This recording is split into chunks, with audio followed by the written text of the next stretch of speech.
has to be Cristiano Ronaldo. Sixers, if they play Boston first round, Celtics are a first round exit. Oh They're my going gosh, you are bye. insane.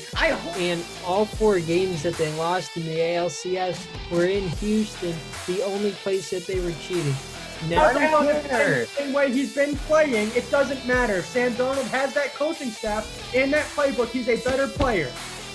We saw it in the last 5 weeks of the NFL regular season last year, and we're going to see it this entire season. Hang on. Wait, Kawhi Leonard is just a tad better than LeBron James. After welcome back to Go Chat. Welcome back to another episode. We are on episode number 7.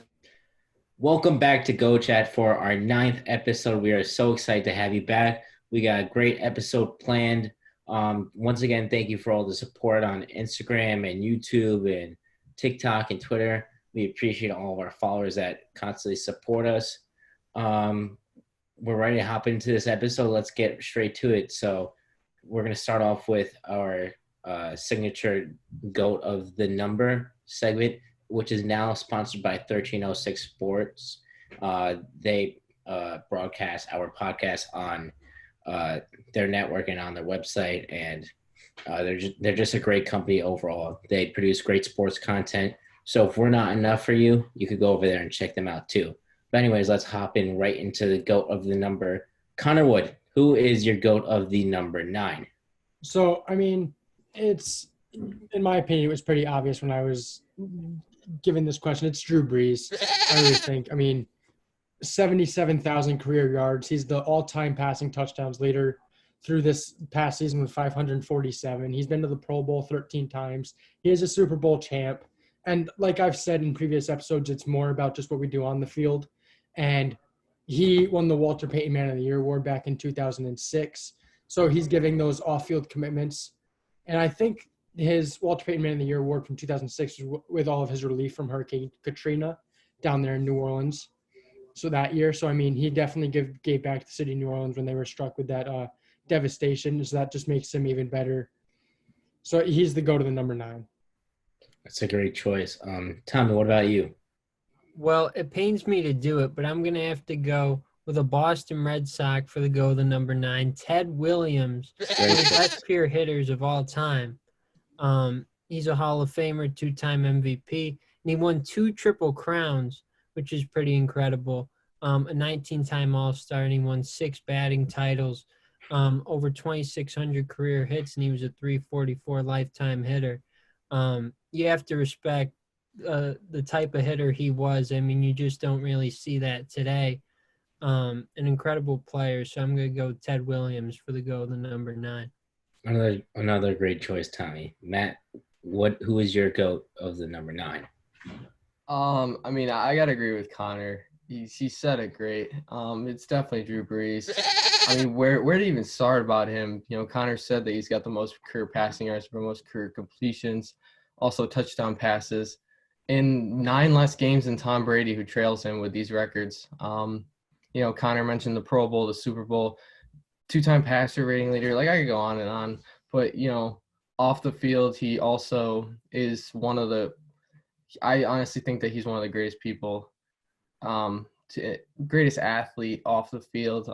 You know, everyone that meets him – I mean, I haven't met him, but everyone that says that they met him, they say that him and his family are one of the nicest people, you know, one of the nicest people that they ever meet. And, you know, you just think about how he teaches his kids about the importance of family and faith. And, you know, even like Connor said, after he went to New Orleans, I mean, he came into New Orleans and the city was destroyed from Katrina. And I remember I read a book of him when I was younger, and I remember reading about how he gave that city everything, and he really built that city without even taking a snap for New Orleans. You know, so he showed his loyalty and importance to the Saints. And, you know, and he still does today with the $5 million coronavirus relief to the city. You know, and that's I'm pretty sure that is the most by an athlete donation for the coronavirus, but I could be wrong. You know, and also with his charities, Drew Brees Dream Foundation that he founded, you know, and he just gives back to the community that gave to him in Austin, Texas, Purdue University, the New Orleans Saints, and obviously the United States. He's a big influence to me ever since I was a little kid. second favorite NFL athlete of all time, and he's the GOAT of number 9. Mhm. I mean, Drew Brees is a great athlete, and while I love him as a player and especially as a person off the field with all the things that you said that he contributes to off the field, I have to disagree with you guys about him being the GOAT number 9. Ted Williams was also a great pick. I would probably pick Ted Williams over Drew Brees, but you guys are missing one very great number 9, the best number 9, Gordie Howe. I mean, this guy, he was the Iron Man of the NHL. He played 25 years in the NHL, 6-time Hart Trophy winner, 6-time Ross winner, which means he led the NHL in points. How many Stanley Cups did he win? He won, let me see, 4-time Cup winner, 21 times All-Star. So in 25 years, he made the All-Star team 21 times. I mean, he averages over a point a game. How can you not say he's the best number 9? I understand Drew Brees and Ted Williams were great players, but he has the championship pedigree that those players do not. Drew Brees has only won one Super Bowl, and I don't think Ted Williams has won a World Series. So I think the championship pedigree of Gordie Howe and all the rest of his accomplishments, especially playing in the NHL for 25 years back in the day when the sport was a lot more rough, insane. I got to give it to Gordie Howe. What do you guys think? I mean, like, I thought for a second you would do Tony Romo. Like, my heart stopped, but I'm happy you didn't. But also, when you think about Gordie Howe, he was on one of the best teams in the 1950s. I mean, I'm pretty sure his line that he played on was called the production line with Sid Abel and Ted Lindsay. So, I mean, yeah, he was a really great player. Definitely, I'm not gonna deny that. And I have so much respect for him as a player. But I think that with the team that he had, the Red Wings were an amazing team.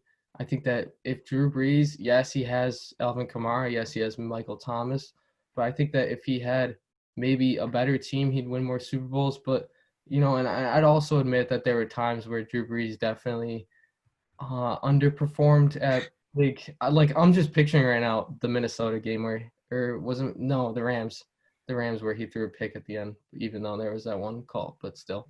So I could see why it was a great pick for Gordie Howe. Yeah, you mentioned Drew Brees. You mentioned about Gordie Howe having a great team, but I think Drew Brees really does have a really good team now. Their defense is still really good the past couple of years, and he just hasn't gotten it done in the playoffs, which is, I mean, it's obviously not tainting his legacy because he's one of the best quarterbacks of all time, probably top 10. But I also have to say, back when he had like those like 5,000-yard seasons, they were throwing the ball like 75% of the time. And this year, when he got injured, Teddy Bridgewater, a backup quarterback who's now with the Panthers, he stepped in and went 5-0. So his team is really good nonetheless. We'll also say the thing about Drew Brees is he leads the NFL all time in passing touchdowns. Then we think back through history and all the different quarterbacks who have taken the field and who have thrown for touchdowns. I mean, just throw out a few names. You have Peyton Manning, Tom Brady, Joe Montana, Steve Young, just all these very notable quarterbacks, and to have Drew Brees right there at the top of the list before his career is over is definitely a milestone in itself. Playing less games too. I think it was like 10 less games, or I can't remember. I researched it earlier. Than Tom Brady, who trails him pretty much. But I mean, like we say every week, we all have great go to the weeks, and none of us are going to change each other's mind. It is good, I think, that we have touched on 3 different sports here this week. We've had baseball from Tommy, which is evident every week. And then we have football and then we have hockey. So it's just a really good variation. We have some great athletes here. Any last minute comments? One more sport. Tony Parker in the NBA, another great athlete, 5-time NBA champion. So another great athlete. And also he might appear back later in the show when we talk about the best draft steals of all time. Oh, also got a shout out to my man, Tony Romo, one of my favorite athletes of all time. I mean, listen, I know you guys hate him, but I love him. Man, only if he had a good team around him. Anyways, love Tony Romo. And Stephen Weiss. He played for the Panthers, but you guys have no idea who he is. Tony Romo was a better announcer than he was a player. All right, guys. Thank you thank you guys all for giving us so many different perspectives on the Go to the Number 9 Go Chat. We will be back with some MLB. Tommy will start us out with that, so we're all excited. Welcome back to Go Chat, everybody. We're going to talk about Major League Baseball now. Finally, for the first time in a couple weeks, we have some good news. Well, in a way, it looks like baseball is going to come back, but it's going to be an abbreviated season. Now we're looking at around 50 games. We all know that both sides, the players and the owners, they've been going back for weeks now. And now the negotiations have stopped. They announced last night they really weren't able to come to an agreement. So now it's in the hands of Rob Manfred, the commissioner, and the players have demanded that by tomorrow they know when and where they have to report when the season's going to start. So most are thinking it's going to be around 50 games. What do you guys think? You think it's worth it for them to come back, and are you glad to see baseball back? No. Now I'm just gonna start out. I'm happy for you guys, but I mean, what? I don't think it's worth baseball coming back. Yeah, I mean, I'm just go ahead, Donnie. I was just gonna say I think it's good that they're coming back, obviously because I love baseball. But 50 games, I mean, I think we talked about a couple episodes ago with the Washington Nationals. They went 19-31 through their first 50 games last year, and then they won the World Series. So 50 games really isn't an accurate representation at all, I don't think. So I'm glad that they're coming back, but 50 games, it's pretty tough to count them as a true champion, in my opinion. I think we have to look at the bigger picture with this here, to the fact that the players and the owners could not reach an agreement, and now we're coming up on a big discussion within the next couple of years for the overall outlook of the MLB. And I see the very real possibility of there being a holdout for the players, because if they can't reach an agreement here, what's going to say they can reach an agreement then? I think, I don't know. I feel like the players, the big thing is the pay for this season. And I feel like with the new agreement with the MLB, it's the CBA, right? If I'm not mistaken. The CBA. Right? Yeah, the CBA comes up again in 2021. So it's going to be all about money, if I'm being honest. It's the same thing about this season. I'm confused to why the players didn't accept the 70-game proposal. They just completely denied it, rejected it, didn't even counteroffer it. And I saw Andrew McCutchen, he posted a video on Twitter, and it was like him and like his like kid saying, oh, you want water? He's like, no, I want juice. And like the kid was like pretending to be like the MLB, and he's basically insinuating that the MLB keeps offering them, but it's not what the players want. And I'm confused to what the players want. You know what I mean? You want to come back, you want to play. Like they were gonna pay you a pretty good salary. I'm confused to what the players want. They wanted full salary. Yeah, they wanted full pro. Oh, I'm sorry, Kyle. What were you saying? No, you keep talking. Okay, they wanted full prorated salaries, and with that 70-game offer, I forget the exact percentage, but it was the same. 75. It was okay, and that was the same exact value as the full prorate at 48 games, which, we could see a 48-game season. So that's what the players didn't like. They were trying to get them to play more games and have a greater health risk while paying them the same amount of money as they would for 48 at full prorated. And full prorate is what they want and what they're going to get in the end. My biggest question through all of this is, sure, Rob Manfred can go out there and order there be a 50-game season, but is he going to show up to every single player's house and say, you must be here, you must be here? Because if these players aren't going to get their salary, how many players are going to say we're only playing 50 games? What's even the point? So I guess my question to you guys is, how many players do you think will actually show up on the field, or will we be playing baseball here without some of those bigger names? I don't know. I feel like it's it's disappointing. I understand when the players want their full salary, but it's just not going to happen. I think what the MLB should do, I think that they should like sort of like bracket all like a tax system almost. So like the players who are getting paid the most, like the Scherzers and the Harpers and the Machados, they get a higher percentage of their salary taken away. And then when you get to like the minimum level players, then they'll have like their full prorate salary up to like 5 million or something like that. Then you'll start getting your salary taken away. I think that's a much more fair system. You know what I mean? But I don't know what you guys think about that. I think baseball will come back. Who knows who's going to play? I think Blake Snell said he wouldn't play, right? He's not going to play. No, he's not going to play. So, I mean, obviously we're not in their shoes, so we don't understand exactly what's going on behind doors. But I mean, it's just kind of disappointing that they can't get a deal done. And there's really not that much insight to what. Obviously it's about the money, but like obviously it's hard to understand how they feel, the players. And I guess one more question that I want to ask, and I mean we could just throw it to Tommy here first because he is kind of our baseball expert. But with them playing just a 50-game season, would we consider putting an asterisk at the end of the World Series champion for whoever does win? I don't know. I mean, I would consider it more legitimate than the Houston championship in 2017, to be honest. As long as they're not cheating. But yeah, I mean, you could, but I don't think that does anything. I think people always look at this season differently. But yeah, I mean, I agree with you. It's not really a legitimate championship. I mean, you could have the Tigers win it all.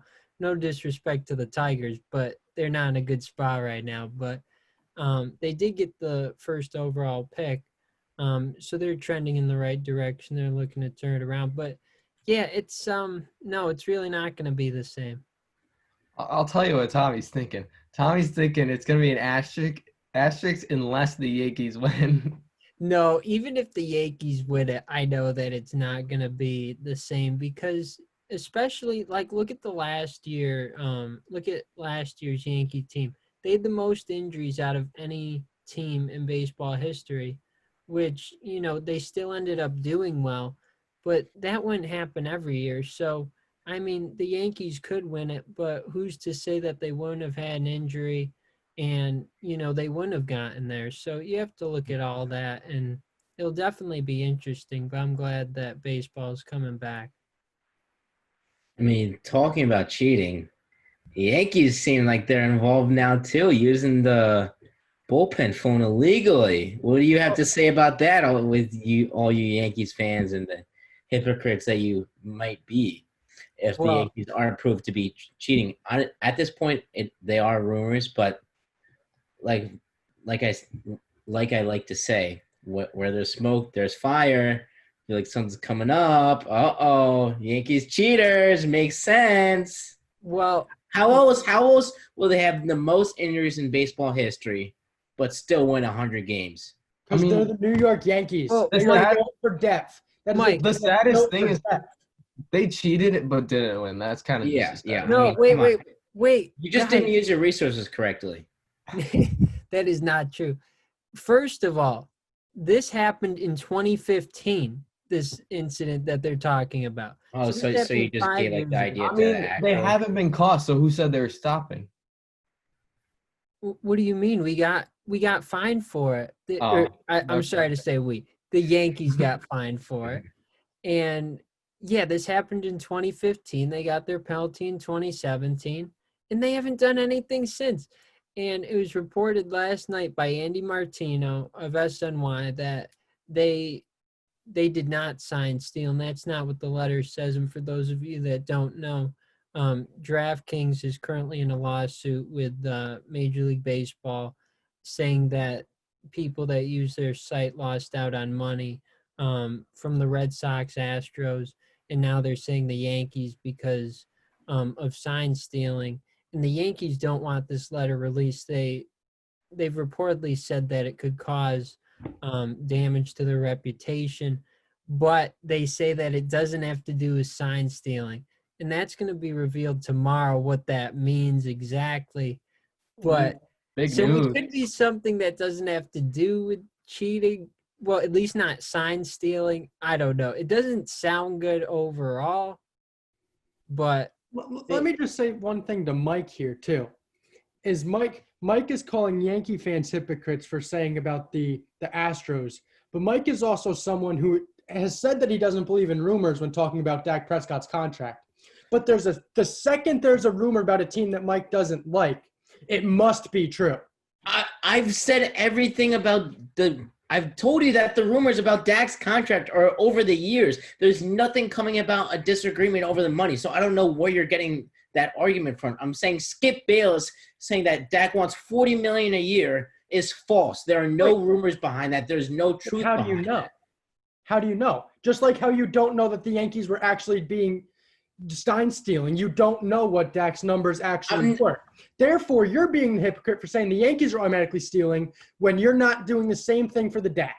I'm not saying that the Yankees are stealing, but I'm thinking that there's a great possibility that the Yankees weren't technically sign stealing. The Astros took it to a whole new level. I'll give you that. But they were taking the pitch sequences through the replay room. Right, Tommy? yeah, I believe that's what they did. But Mike, you have to remember, this was right at the beginning of replay, and there were multiple teams that were in trouble for this too. And once they found out that they weren't supposed to do it, they stopped doing it. And I think tomorrow everybody's going to see that the Yankees weren't cheating, but we'll see when the letters open tomorrow. But I think the Yankees are fine, to be honest. The Yankees are a team that's built on class. Class. Give me a break, man. Give me a class. Are you kidding me? They don't have a single player on their MLB roster that has a beard. The Yankees are all about their class. That's why having a beard is classless. This just did Connor. It's not at all what I'm saying. But the Yankees over their entire franchise have always been very, very classy. That's true. I think we're just gonna have to wait for the news to come out and then report it to you guys what we hear. And I guess for the 10th time, we're gonna have to prove Mike wrong, just like how he said golf isn't a sport. That is something else we could get into if you saw that on our Instagram story. I mean, it's an opinion. You can't say I'm wrong. Everyone has an opinion. As news comes out, we promise we will get to you guys on our opinions when the actual news comes out and not the rumors, so we can hear from Tommy and Connor about it. Also hear from Mike too. But I think that wraps up our MLB stuff, doesn't it? I would say so. I just want to say one more thing. Just because it wasn't included in the letter doesn't mean that they weren't cheating. Just because it wasn't in a letter doesn't mean that they weren't cheating. And I'm just saying this because Yankees fans were overreacting when the Astros came out and it turns out they were cheating. I understand why everyone was upset, but the Astros took it to a new level. If we're being honest, every baseball team does some sort of sign stealing in their own way. Yes, that is true. And I mean, could they have done it? Yes. But I think there's a way to sign steal. Sign stealing isn't against the rules.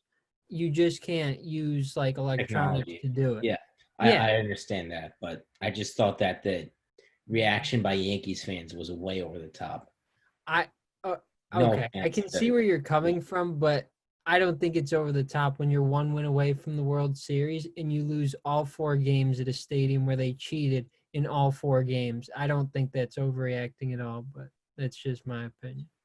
I think you're just mad Chapman choked. No big deal, but all right. No, we're talking about 2017. No choke for Chapman then. But I think this is a perfect time to wrap up. We will get back to you on the news when that happens on our next episodes.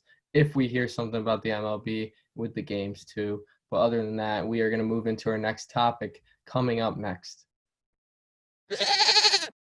Welcome back to Go Chat. Last time we had some talks about the MLB and some rumors that we've heard lately, but nothing that is true, 100% true. But anyways, we're going to go into our next topic. We just saw the NFL draft end in April. The MLB draft, it was this past weekend, right? Okay. Yeah. And then obviously with the coronavirus, the NBA draft is going to be abnormal later this year. But we're going to talk about the best draft steals that we've seen. So players that were drafted so low that shined through and really showed the sport of what they are. So I'm going to throw it to my fella in green, Tommy. Well, this one's a pretty easy one for me. I'm going to go with one of Mike's favorites. Well, I don't know if he's your favorite, but he's from your team, Mike Piazza.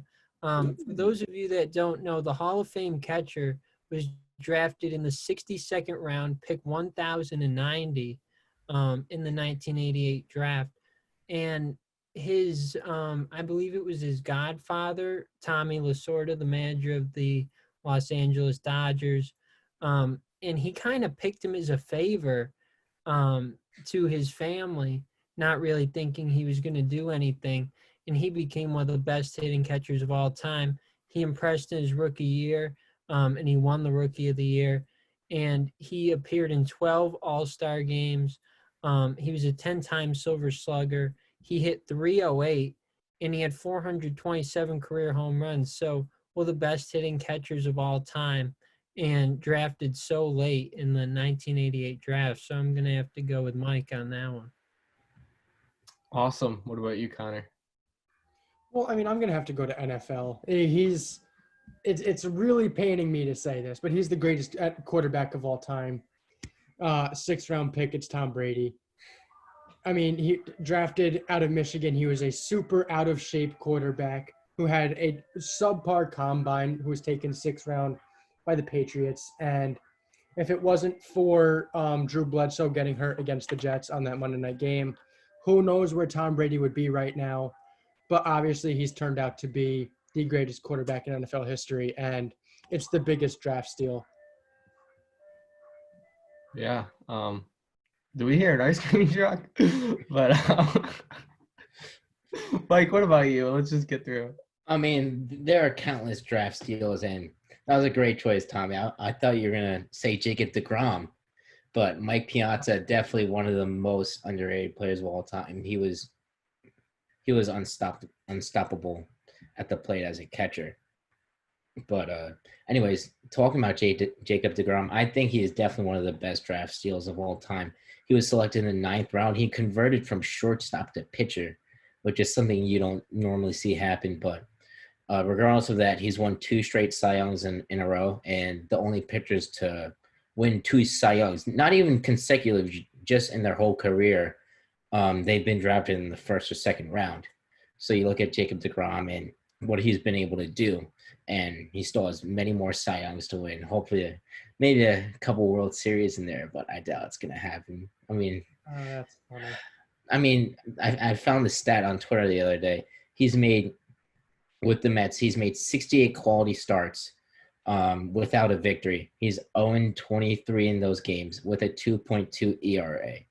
I mean, poor guy. The Mets just suck. I have no excuse for that. But he's one of the best draft steals of all time. And I have a couple more, but I'll throw it to you, Matt, who's one that you can pick out. I agree with Connor with Tom Brady, and unfortunately I'm talking about Tom Brady. I wish I wasn't, it's not something I like to do, but that was probably the best draft steal in NFL history. But another NFL draft steal that I think is Russell Wilson, that the Seahawks got him 75th overall. That's got to be round 3. Yeah, okay, 3. So that's definitely a draft steal, just because what he brought out. And I'm going to mention this. I don't want to mention this, but I have to mention this. Dak Prescott. Let's go. I'm sorry. He was a draft steal for what he's doing. What round was it, Mike? 4. 10th quarterback. You don't need to scream it, but I'm sorry. Yeah, that's okay. Yeah, he's definitely Dallas's quarterback. So, I mean, I hope he's not, just for Mike's sake, but he's definitely for my sake. Are you kidding me? I'm gonna have a heart attack. Exactly. But he's definitely a quarterback that was a steal. I would like to say Bart Starr was like a 17th round pick, but that was in like 54, so 1954. So, it was different back then, but I'm just going to share those. Oh, also Isaiah Thomas. We were talking about this before. He was the last pick in the draft, kind of the Mr. Irrelevant if the NBA had one. So. Mm-hmm. Well, you're also missing out on your guy. You mentioned my guy. I got to mention your guy, Aaron Rodgers, 24th pick to the Packers. Oh yeah. You show me some love, I got to give it right back. So definitely a steal. I think he's probably a top 10 quarterback of all time. One of the best throwers of football we've ever seen. So Aaron Rodgers definitely a steal. I would just want to comment on the MLB as a whole. The MLB right now, and it has been for the past decades and decades, has always been built on late draft picks because they have that AA and that AAA organizations. They can do that. I mean, a couple names that come to mind who are one of those top draft picks are Aaron Judge and the Baltimore catcher from last year and Adley Rutschman. But I mean, we throw out some names who were so like late draft picks who have become such superstars. Is Mookie Betts for the Dodgers. We had Nolan Ryan for the Mets back in the 1960s. Jorge Posada was a 30th round pick for Tommy's favorite player. That's right. It's not like the NBA where there's only 2 rounds of drafts or the NFL where there's 7 rounds. The MLB is extended out. They have all these different players to choose from. And you really have no idea what kind of player you're getting until you actually get them on the field.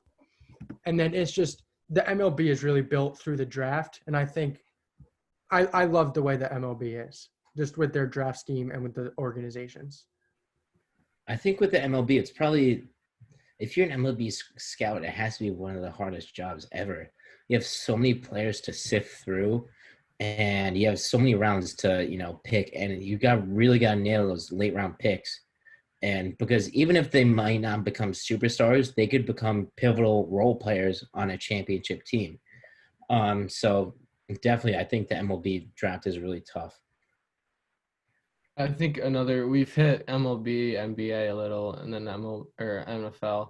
But also for NHL, one that comes to mind that I know off the top of my head is Henrik Lundqvist, who was drafted in the 8th round in 2000, which drafted first was Rick DiPietro, who with the Islanders. So that's kind of embarrassing if you're him, and Lundqvist goes 8 rounds later since how good Lundqvist's career has been.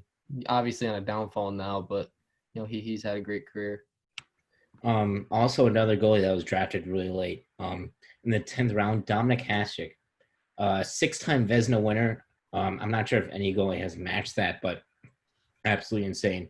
And you also look at the whole 90s Red Wings team, like Pavel Datsyuk, Henrik Zetterberg, and Nick Lidstrom. They were all drafted in the later rounds. Datsyuk in the 6th, Zetterberg in the 8th.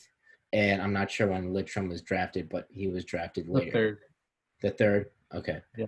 And also for basketball, I know he went number 3, but in my opinion, he's the greatest athlete of all time, Michael Jordan.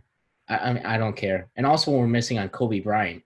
He was drafted 13 overall, and then he got traded for Vlade Divac of all people. And, that was another great pick.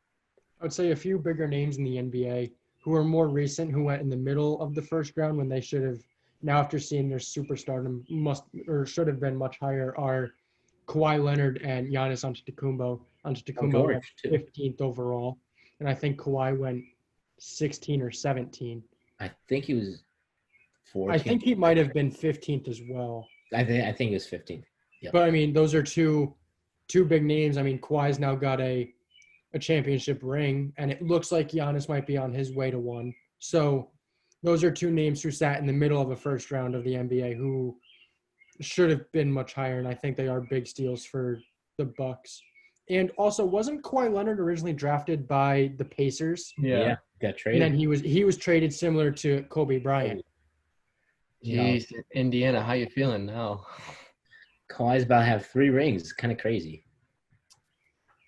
I think about NBA right now off the top of my head. I mean, I don't know a lot of the earlier years, but Donovan Mitchell, wasn't he 20 something?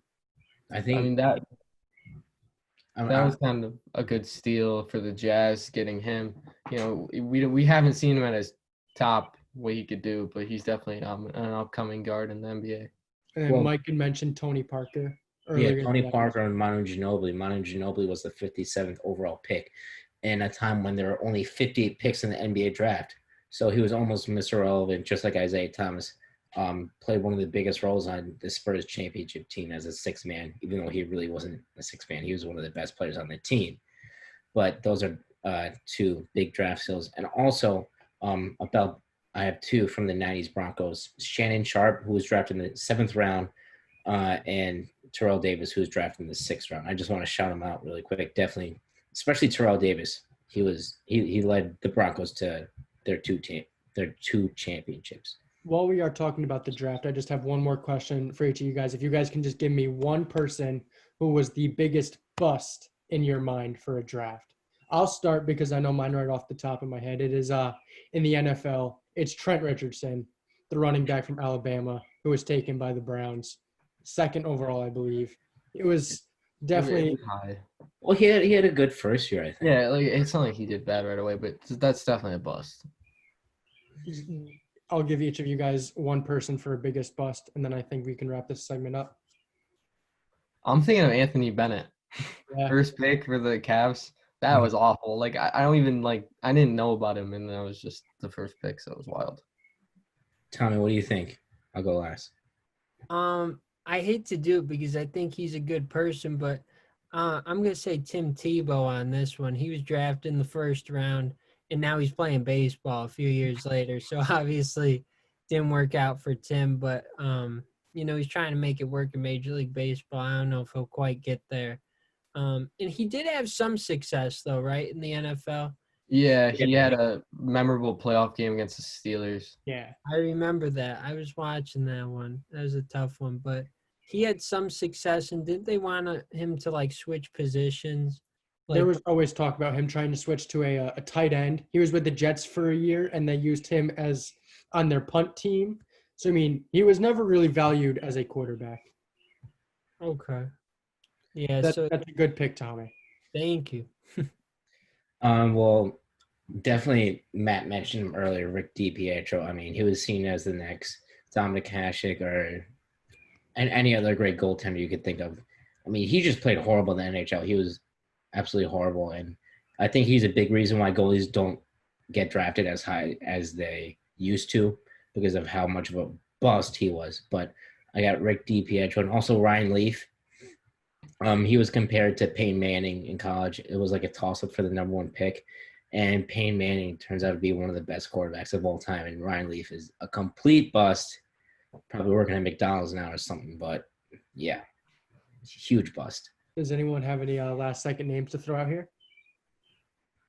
All right. Then we will be back with your guys' favorite segment, the Goat of the Week. Welcome back. We are here with our final segment, the Goat of the Week. The leaderboard is up right now. You will see that I am now the first with 2 wins, as I did win last week. It's your guys' favorite segment. It is the Goat of the Week. Mike, who's your Goat of the Week? I got to go with Cynthia Calvillo from the UFC. She had a great performance Saturday night. She moved up from 115 pounds to the 125-pound featherweight class, and she had a 5-round domination of Jessica Ai. I don't think Jessica won a round. So she won her featherweight debut in a dominant fashion nonetheless. So I got to go with her for my GOAT of the week. Tommy, Goat of the Week. For my Goat of the Week, I'm going to have to go with the first overall pick of the 2020 MLB draft, Spencer Torkelson. He was drafted by the Tigers as a third baseman, and he actually played first base in college, but they feel that he's a good enough athlete to where he can transition over there across the diamond to third base. And he hit over 330 in his college career, so he's a really good hitter. They compared him to Pete Alonso. And Eduardo Perez, I believe, said the other day that with a lot of guys we were talking about last segment too, like you hope that they're going to become something. He said with this guy, he's the real deal, and he's going to be in the league for a long time. So I'm definitely looking forward to seeing him play. I heard with him, he's the most MLB-ready prospect ever. Easily. Yeah, and what's interesting about this year is that normally he would go right to rookie ball, but they're going to do like a taxi squad this year, so maybe they could put him on the taxi squad. He could get to make his debut this season, so that's exciting. That'd be That great. would be some cool stuff. Matt, who's your go to the week? My go of the week is, don't roast me if I mispronounce it. He's a Bundesliga, Leon Goretzka, or Goretzka, whatever, however you pronounce it. He's on Bayern Munich, and they had a tight match against Borussia. I'm not even going to try to pronounce that. I don't know. Whatever. So the game started out 1-0. Bayern was winning, and then they had an own goal to make it 1-1, and then Goretzka hits a goal in the 86th minute to put them over in a game that they didn't have probably the two best players, Robert Lewandowski and Thomas Muller. So he obviously had to step up when those guys weren't in, and they are actually one win away from the Bundesliga champion, or the Bundesliga title. So pretty interesting that he was heroic for the team. Well, my go to the week, if you guys don't know, I am a huge golf fan. It's a very unpopular opinion, but I do like to enjoy watching golf when it's on the TV. And this is the first time in 91 days that PGA Tour golf has been played. And they were playing down in Texas, and it's been a great event. So the GOAT of the weekend itself is the PGA Tour for making its return. But there is one player who is only 23 years old and who is at the top of the leaderboard now. And it's Colin Morikawa, who shot now a 15 under. Right now, they're about to enter into a playoff hole. So I will get back to you guys on who did wind up winning the title. But he is 23 years old, and this is only his third career PGA Tour event. So it's huge for him to be shooting 15 under. And it's just great for him. So Colin Morikawa is my go of the week. Awesome. It's definitely amazing for his age and what he's doing in the PGA. Well, I mean, that wraps up our 9th episode. We will be back with the 10th on Thursday. Have a great week, guys. We'll see you on Thursday. Don't forget to subscribe. Follow us on Instagram. We might have something cool planned with some tier lists this week. Who knows? We have future plans with another podcast that is fun that we might let you guys know on. But other than that, subscribe, follow us on Instagrams. Guys, do you have anything else to say? Just thank you guys for all the continued support. We really do appreciate it. Stay safe and stay healthy. That's right. Thank you, guys. We will see you guys on Thursday.